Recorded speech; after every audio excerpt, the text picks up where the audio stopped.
Jansatta newspaper Hindi dictation गति 80 शब्द प्रति मिनट। Be ready 3, 2, 1 start. समलैंगिक विवाह के मामले में नियमित सुनवाई के छठे दिन गुरुवार को सुप्रीम कोर्ट ने केंद्र सरकार से सवाल किया कि क्या वह समलैंगिक जोड़ों को भी कानूनी मान्यता दिए बिना सामाजिक कल्याण के लाभ देने को तैयार है।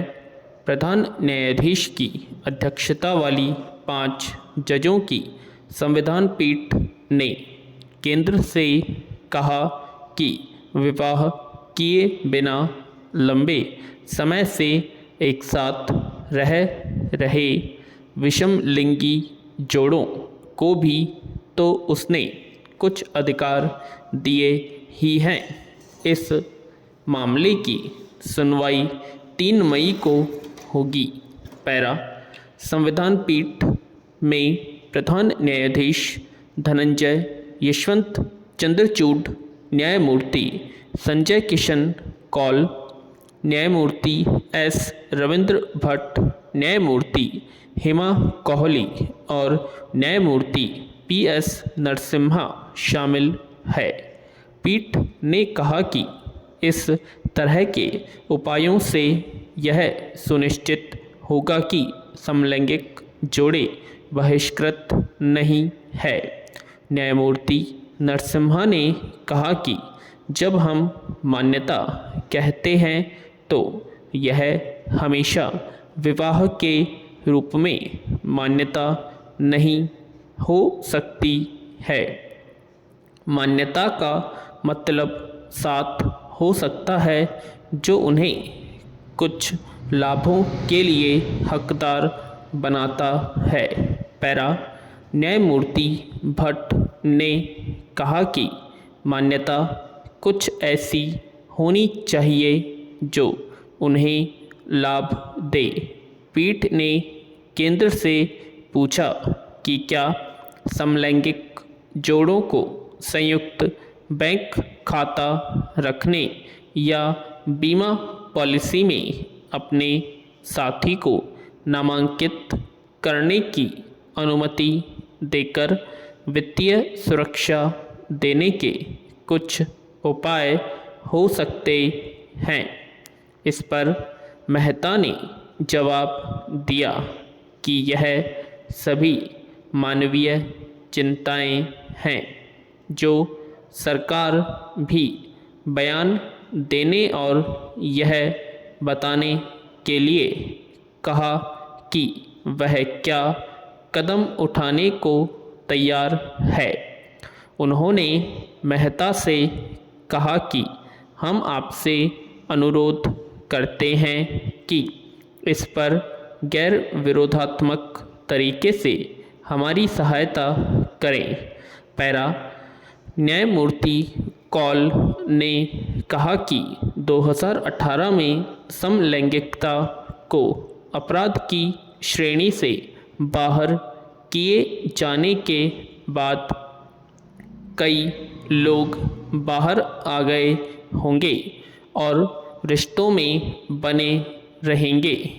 तो उस संदर्भ में क्या सरकार के मंत्रालयों ने उन समस्याओं के बारे में सोचा है जो ऐसे जोड़े दैनिक जीवन में सामना कर सकते हैं। सहजीवन भी उसी श्रेणी में था। कुछ बाध्यताएं आती हैं। इसी तरह अलग अलग पहलुओं में यहाँ समस्याएं पैदा होना लाजिमी है। उदाहरण के लिए बैंक खाते, गोद लेने और कई अन्य चीज़ें। यह एक ऐसा पहलू है जहां मैंने सोचा कि सरकार ने सोचा होगा इसके बारे में। पैरा इस पर तुषार मेहता ने कहा कि मैं यह स्पष्ट करता हूं कि जहां तक संभव हो और कानूनी रूप से अनुप्रमेय हो। मैं बिना किसी कानूनी या वैधानिक मान्यता के बाधाओं को हटाने में अदालत की सहायता करूँगा। प्रशासनिक रूप से जो कुछ भी किया जा सकता है, देखा जा सकता है, इस पर मेरा रुख प्रतिकूल नहीं होगा। न्यायमूर्ति भट्ट ने कहा कि हो सकता है कि आप उन्हें कोई दर्जा नहीं देना चाहते हों, लेकिन आपको बाधाओं को कम करने की आवश्यकता है।